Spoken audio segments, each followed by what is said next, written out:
Stuck fermentation? Here's a quick test to diagnose the problem. Introducing the Forced Fermentation Test, a quick way to determine your fermentation endpoint.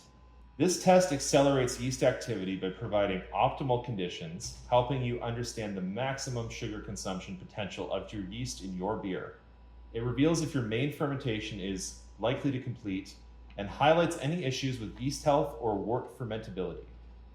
To do a forced fermentation test, you want to take a 1 liter flask. You can add 500 milliliters or half a liter of your wort or beer that you want to check.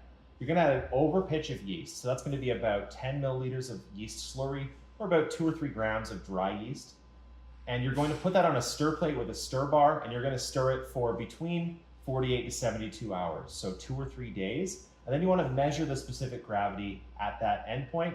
That is going to tell you the likely amount of sugar that your yeast will consume, because this process of stirring and aerating the yeast is going to accelerate the fermentation process. You wouldn't make beer this way, but it works really well for the forced fermentation test. Identify yeast or brewhouse issues before they're a problem by being proactive with the forced fermentation test. For more tips like this and to choose the best yeast possible, ask for the flask at escarpmentlabs.com.